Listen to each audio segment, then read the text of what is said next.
At first glance, what looks like any other stadium has actually turned into a makeshift warehouse for humanitarian aid to Gaza. Here at Al Arish Stadium, some 40 kilometers from Egypt's border with the besieged Strip, tons of food, blankets, clothes and different items donated from around the world are in line to get delivered.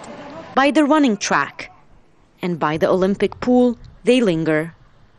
While medical aid has been steadily trickling through the Egyptian-controlled Rafah crossing point, food and other items must go through the Ouja border crossing, which is in Israeli hands. And officials here say that has not been easy. To send aid through the Ouja crossing, we can only do that 3 days a week. At times, 40 or 50 trucks would be waiting outside the crossing point, and they would only allow 4 or 5 in. Also, the shipment must be placed on wooden pallets and has to be 120 centimeters high.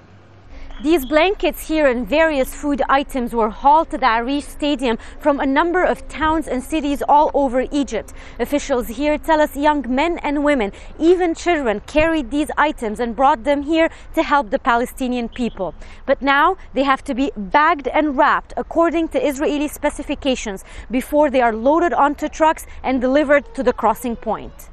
And for items to be packaged the Israeli way, that too hasn't been easy. This Jordanian shipment of wheat, for example, has arrived in sacks. Officials here now have to closely supervise its packaging. The aid we receive here comes in bags and boxes that do not match Israeli demands.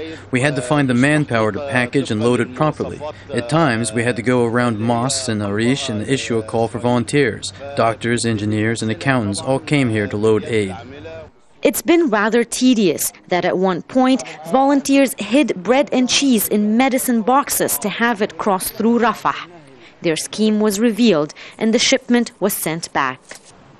Also, not all food or aid items are allowed.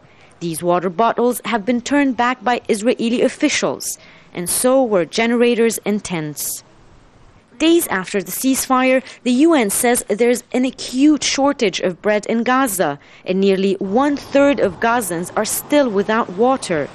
But at the rate food is being delivered now, it seems respite won't be arriving soon. Rawya, Rageh, Al Jazeera, Arish, Egypt.